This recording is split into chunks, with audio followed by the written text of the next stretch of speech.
Hello friends, तो हमारे शुरू करने वाले रिमाइंडर बुक का दूसरा चैप्टर हड़प्पा, सिंधु सभ्यता एवं सैन्य सभ्यता। तो चलिए शुरू करते हैं। हड़प्पा सभ्यता किस युग से संबंधित थी? तो ये कांस्य युग से संबंधित थी। हड़प्पा सभ्यता जो था ये कांस्य युग से संबंधित था। हड़प्पा सभ्यता की खोज किस वर्ष हुआ था? तो 1921 में हुआ था, राय बहादुर दयाराम साहनी के द्वारा। हड़प्पा सभ्यता का जो खोज हुआ था कब हुआ था? तो 1921 में हुआ था। हड़प्पा की खोज का श्रेय किसे दिया जाता है? तो राय बहादुर दयाराम साहनी को दिया जाता है। हड़प्पा सभ्यता का काल जो है माना जाता है 2500 ईसा पूर्व से 1500 ईसा पूर्व तक। हड़प्पा सभ्यता का काल 2500 ईसा पूर्व से 1500 ईसा पूर्व माना जाता है। अगला, किस आधार पर हड़प्पा सभ्यता का काल 2350 ईसा पूर्व से लेकर 1750 ईसा पूर्व माना गया है? तो रेडियो कार्बन परीक्षण की कार्बन 14 द्वारा। ठीक है, रेडियो कार्बन परीक्षण कार्बन 14 द्वारा जो है हड़प्पा सभ्यता का काल जो है 2350 ईसा पूर्व से 1750 ईसा पूर्व माना गया है। हड़प्पा सभ्यता का प्रचलित नाम क्या है? तो सिंधु घाटी की सभ्यता। हड़प्पा सभ्यता को क्या कहते हैं? सिंधु घाटी की सभ्यता कहते हैं। हड़प्पा सभ्यता की जानकारी का प्रमुख स्रोत क्या है? पुरातात्विक खुदाई है। हड़प्पा संस्कृति की जानकारी का मुख्य स्रोत क्या है? पुरातात्विक खुदाई है। हड़प्पा सभ्यता के औजार और अस्त्र मुख्यतः बनाए जाते थे तांबा, टीन और कांस्य से। जो हड़प्पा सभ्यता है उसके औजार और अस्त्र किस चीज़ से बनाए जाते थे?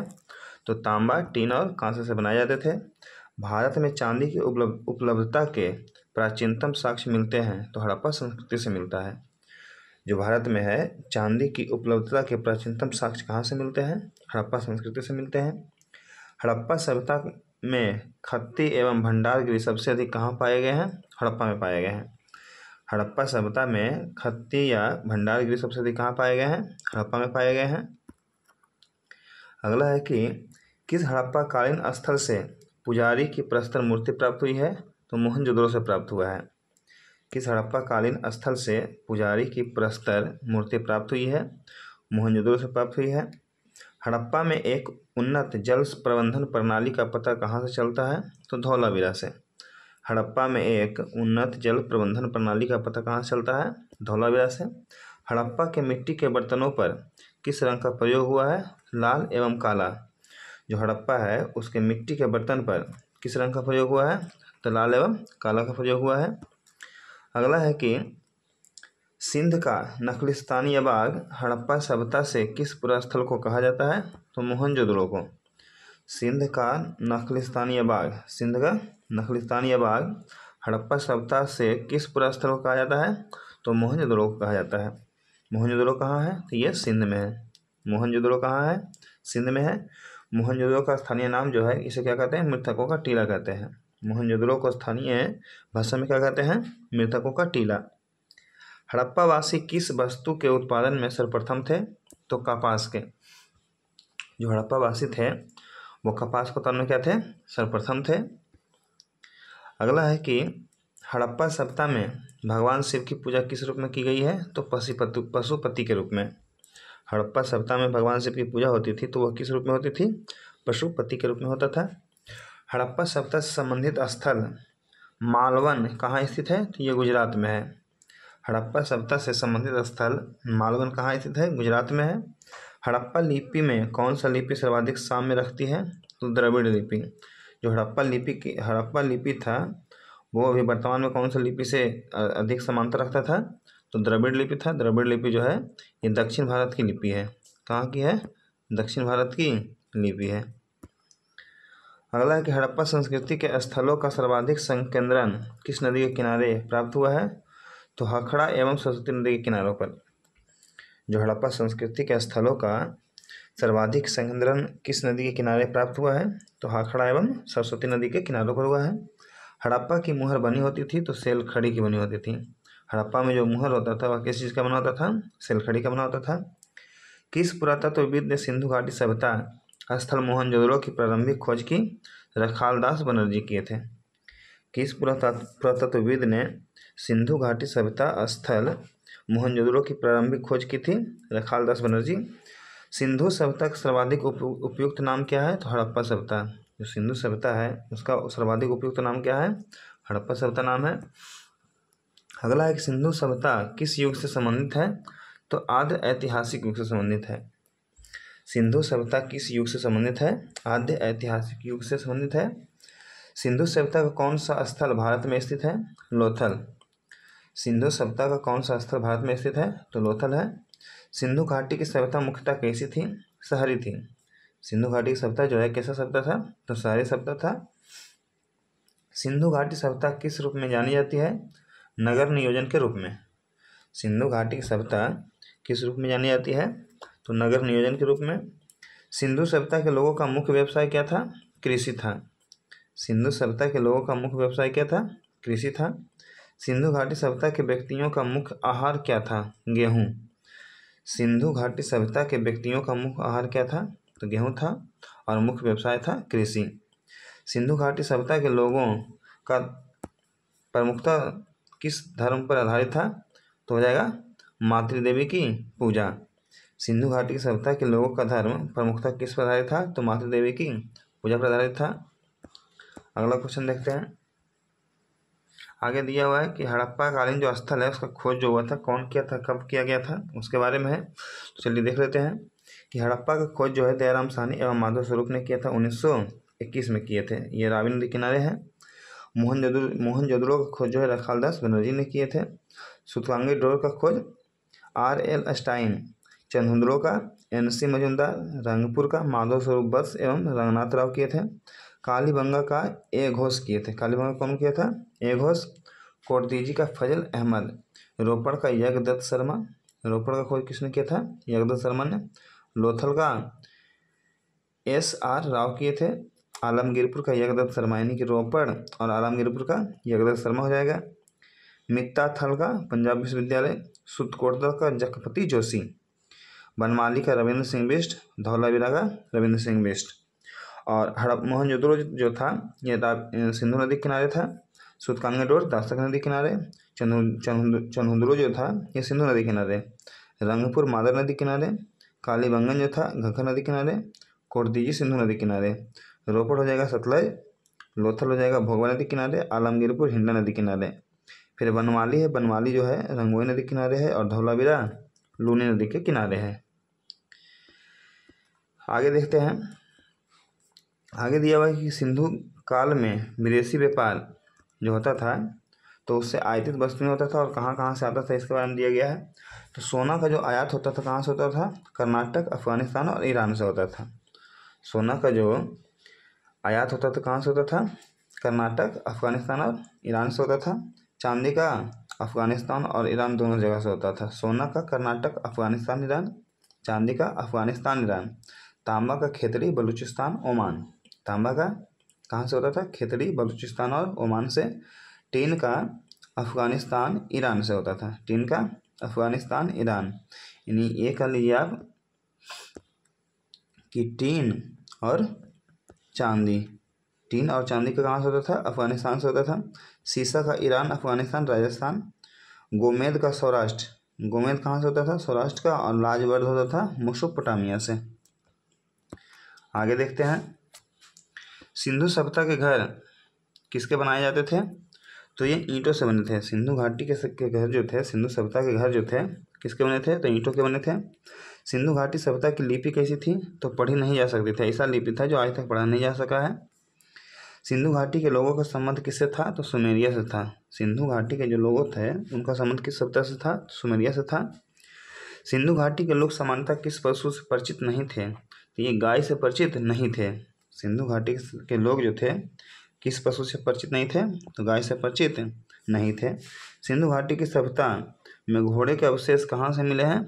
सुतकोटदा से मिले हैं। सिंधु घाटी सभ्यता में घोड़े के अवशेष कहाँ से मिले हैं? सुतकोटदा से मिले हैं। आगे की सिंधु घाटी के निवासियों द्वारा किन खाद्यान्नों का उत्पादन किया जाता था? तो गेहूँ, जौ एवं मटर। जो सिंधु सभ्यता के निवासी थे किन खाद्यान्नों का उत्पादन किया करते थे? गेहूँ, जौ और मटर का करते थे। किस स्थान से सिंधु घाटी संस्कृति से संबद्ध विख्यात वृषभ मुद्रा प्राप्त हुई है? तो मोहनजोदड़ो से हुआ है। कह है किस स्थान से सिंधु घाटी संस्कृति से संबंधित विख्यात वृषभ मुद्रा प्राप्त हुआ है? मोहनजोदड़ो से हुआ है। सिंधु घाटी के लोग अनभिज्ञ थे लोहे से। सिंधु घाटी के लोग जो है जानकारी किसके बारे में नहीं था, लोहा के बारे में जानकारी सिंधु घाटी के लोगों को नहीं था। सिंधु भाषी शीशा का आयात कहाँ से करते थे, ईरान से करते थे। सिंधु भाषी शीशा का आयात कहाँ से करते थे, ईरान से। सिंधु भाषी सेल खड़ी का आयात कहाँ से करते थे, राजस्थान से। जो सिंधु भाषी जो थे मुहर बनाते थे सेलखड़ी का, तो वह सेलखड़ी का आयात कहाँ से करते थे, राजस्थान से करते थे। सिंधु भाषी फिरोजा कहाँ से प्राप्त करते थे, तो मध्य एशिया से। सिंधु भाषी फिरोजा कहाँ से प्राप्त करते थे, मध्य एशिया से। सिंधु सभ्यता की मुद्रा में किस देवता के समतुल्य चित्रांकन मिलते हैं, तो आद्य शिव के मिलते हैं। सिंधु सभ्यता की मुद्रा में किस देवता के समतुल्य चित्रांकन मिलते हैं, आद्य शिव के मिलते हैं। सिंधुवासी उपासना नहीं करते थे, तो विष्णु की। सिंधुवासी जो है विष्णु की उपासना नहीं करते थे। सिंधु सभ्यता के किस स्थान से बुना हुआ कपड़ा प्राप्त हुआ है, मोहनजोदड़ो से। सिंधु सभ्यता के किस स्थान से बुना हुआ कपड़ा प्राप्त हुआ है, तो मोहनजोदड़ो से प्राप्त हुआ है। सिंधु घाटी के लोग विश्वास करते थे मातृशक्ति में। सिंधु घाटी के जो लोग थे मातृशक्ति में क्या करते थे, विश्वास करते थे। सिंधु घाटी सभ्यता के लोग किस धातु के सिक्के का प्रयोग करते थे, तो कांस्य के। सिंधु घाटी सभ्यता के जो लोग थे वो कांस्य के सिक्के का प्रयोग करते थे। आगे देखते हैं। सिंधु सभ्यता में दास प्रथा का अनुमान किससे लगाया जाता है, तो श्रमिकों के लिए निर्मित आवास द्वारा से। यानी कि सिंधु सभ्यता में दास प्रथा था, ऐसा अनुमान लगाया जाता है श्रमिकों के लिए निर्मित आवास द्वारा। सिंधु घाटी सभ्यता के किस स्थल से घरों में कुओं के अवशेष मिले हैं, मोहनजोदड़ो से। सिंधु घाटी सभ्यता में किस स्थल से घरों में कुओं का अवशेष मिला, यानी घर में कुआं होता था, इसका अवशेष कहाँ से मिला है, तो मोहनजोदड़ो से मिला है। किस सिंधुकालीन स्थल से एक ईंट पर बिल्ली का पीछा करते हुए कुत्ते के पंजे के निशान मिले हैं, चंदहुदड़ो में मिला है। ठीक है। किस सिंधुकालीन स्थल से एक ईंट पर बिल्ली का पीछा करते हुए कुत्ते के पंजे का निशान मिला है, चंदहुदड़ो से, जो सिंधु नदी के किनारे है। आगे चंदहुदड़ो के उत्खनन का निर्देश किया था, कौन किया था, तो J.H. मैके ने किया था, यानी मैके द्वारा जो है खोजा गया था चंदहुदड़ो का। सिंधु सभ्यता का पतन नगर यानी बंदरगाह कौन था, तो लोथल था। सिंधु सभ्यता का जो बंदरगाह कौन था, लोथल था। किस स्थल से युग समाधान यानी द्विज संस्कार का प्रमाण मिला है, तो लोथल से मिला है। यानी युगल सावधान जो है किससे मिला है, कहाँ मिला है, लोथल में मिला है। सिंधु सभ्यता की मोहरों पर बने स्वास्तिक के चिन्ह किस देवता की उपासना का अनुमान लगाया जाता है, तो सूर्य देवता का। जो सिंधु सभ्यता के मुहर है उस पर स्वास्तिक का चिन्ह बना हुआ है। ठीक है, स्वास्तिक का चिन्ह बना हुआ है, तो ऐसा अनुमान किस देवता के लिए लगाया जाता है, तो सूर्य देवता के लिए लगाया जाता है। आगे सिंधु सभ्यता का समूचा क्षेत्र कैसा है, त्रिभुजाकार है। यानी सिंधु सभ्यता का आकृति कैसा है, तो यह कैसा है, त्रिभुजाकार माना गया है। अगला कि सैंधव सभ्यता के विस्तार कहाँ से कहाँ तक है, तो पूरब में आलमगीरपुर, पश्चिम में सुरकांगीडोर, उत्तर में भांडा एवं दक्षिण में दैमाबाद है। ठीक है, पूरब में आलमगीरपुर, पश्चिम में सुरकांगीडोर, उत्तर में भांडा और दक्षिण में क्या है, दैमाबाद है। आगे देखते हैं कि सैंधव सभ्यता में मुहरों पर किस पशु का सर्वाधिक उत्कीर्णन हुआ है, तो कुंवड़ वाला वृषभ यानी साढ़ का हुआ है। कुंवड़ वाला जो बैल होता है, साढ़ होता है, उसी का इस्तेमाल सबसे ज़्यादा हुआ है सैंधव सभ्यता के मुहरों पर। सैंधव सभ्यता के महान स्नानागार कहाँ से प्राप्त हुए हैं, तो मोहनजोदड़ो से। सैंधव सभ्यता में महान स्नानागार प्राप्त हुआ है, कहाँ से हुआ है, तो मोहनजोदड़ो से प्राप्त हुआ है। सैंधव सभ्यता कालीन अर्थव्यवस्था प्रमुख रूप से किस पर आधारित थी, तो कृषि पर था। जो सैंधव सभ्यता कालीन अर्थव्यवस्था है वह किस पर आधारित था, कृषि पर था।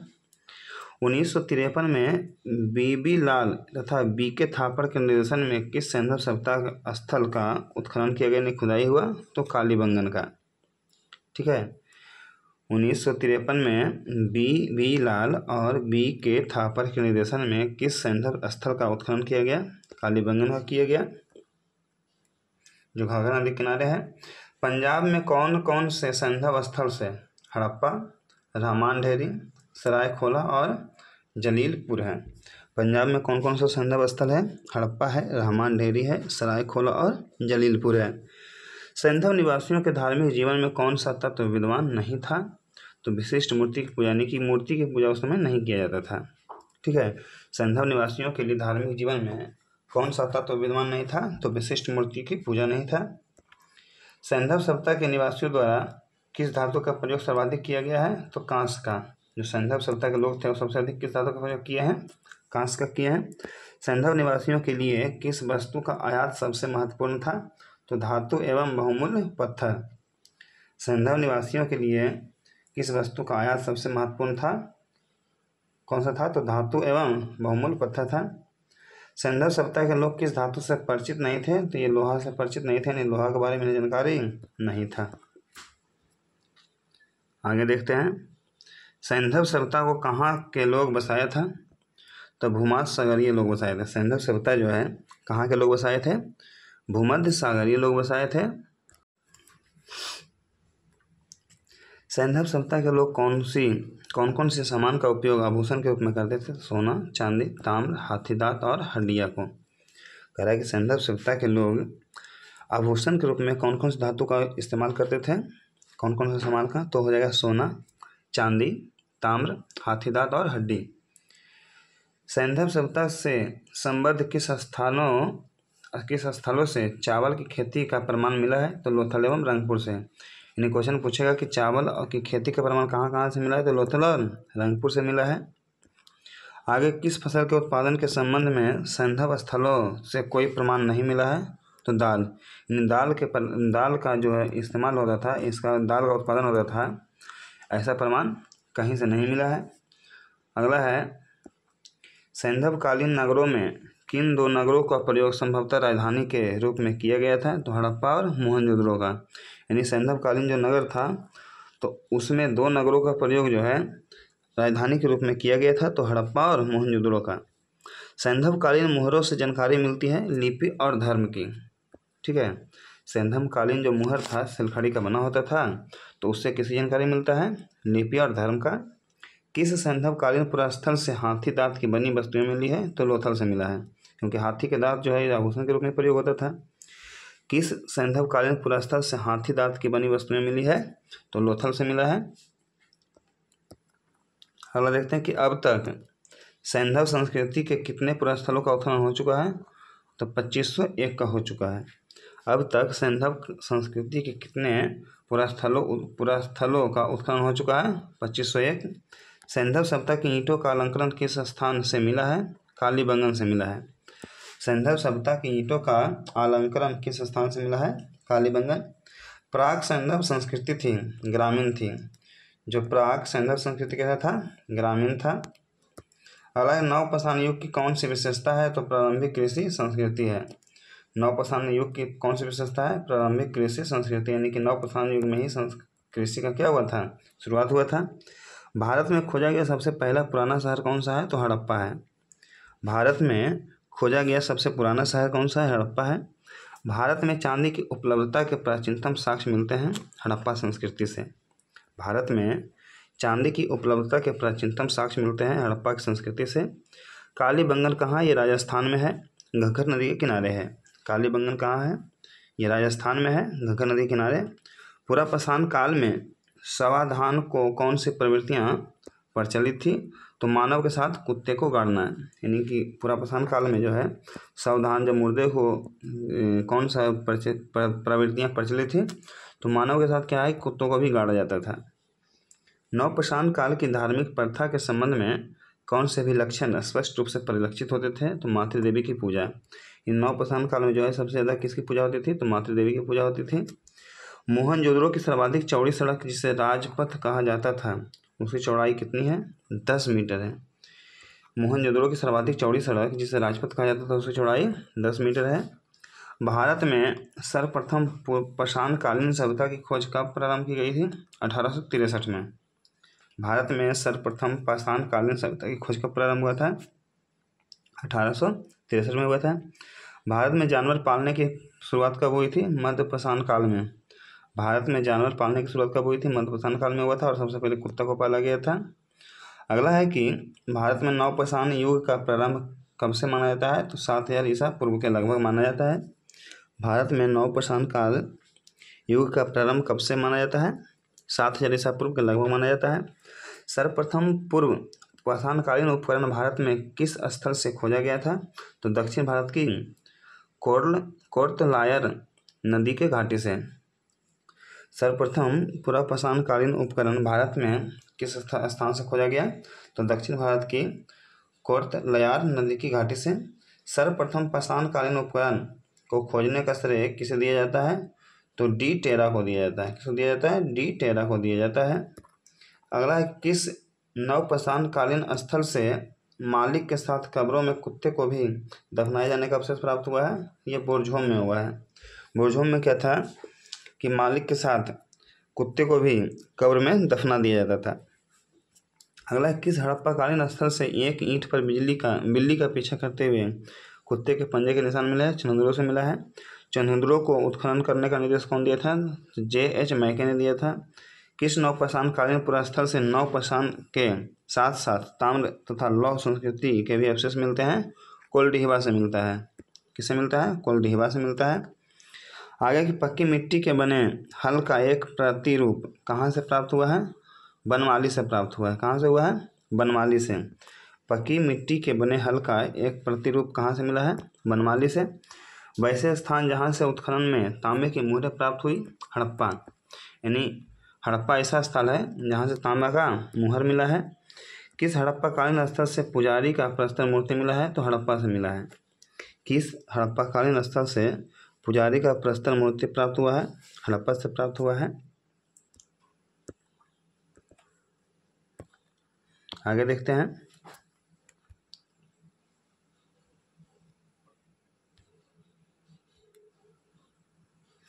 हड़प्पा के काल का तांबे का रथ किस स्थान पर प्राप्त हुआ है? तो दैमाबाद से। हड़प्पा के काल का तांबे का रथ किस स्थान से प्राप्त हुआ है? दैमाबाद से प्राप्त हुआ है। जौ, तिल व सरसों के सर्वाधिक साक्ष्य प्राप्त हुए हैं? बनमाली से। जौ, तिल व सरसों के सर्वाधिक साक्ष्य प्राप्त हुए हैं बनमाली से। वैसे स्थान जहाँ यज्ञ स्थल प्राप्त हुआ है कहाँ? कालीबंगा। यानी यज्ञ स्थल प्राप्त हुआ है वो कौन सा स्थान है? कालीबंगा से प्राप्त हुआ यज्ञ स्थल। नृत्य करती हुई नारी की कांस्य मूर्ति सिंधु सभ्यता के किस स्थान से प्राप्त हुई है? तो मोहनजोदड़ो से प्राप्त हुआ है। नृत्य करती हुई नारी की कांस्य मूर्ति सिंधु सभ्यता के किस स्थल से प्राप्त हुआ है? मोहनजोदड़ो से हुआ है। आगे देखते हैं, घोड़े के जीवाश्म होने के साक्ष्य कहाँ से प्राप्त हुआ है? सुरकोटदा से हुआ है। घोड़े के जीवाश्म होने का साक्ष्य कहाँ से प्राप्त हुआ है? सुरकोटदा से हुआ है। हड़प्पा सभ्यता के लोग किस जानवर से परिचित नहीं थे? घोड़ा एवं गाय से। हड़प्पा सभ्यता के लोग थे किस जानवर से परिचित नहीं थे? तो घोड़ा एवं गाय से। वैसे स्थान जहाँ से हल चलाने के साक्ष्य प्राप्त हुए हैं? कालीबंगन। हल का जो साक्ष्य कहाँ से मिला है? कालीबंगन से मिला है। मोहनजोदड़ो की सबसे बड़ी इमारत कौन सी थी? तो अन्नागार था। मोहनजोदड़ो की सबसे बड़ी इमारत कौन सी थी? अन्नागार था। पुरापाषाण काल के लोगों को किस प्रजाति का माना जाता है? तो नेग्रिटो का माना जाता है। पुरापाषाण काल के लोगों को किस प्रजाति का माना जाता है? तो नेग्रिटो का माना जाता है। अगला है कि आधुनिक मानव या होमोसेपियंस का उदय कब हुआ था? तो 40,000 ईसा पूर्व में हुआ है।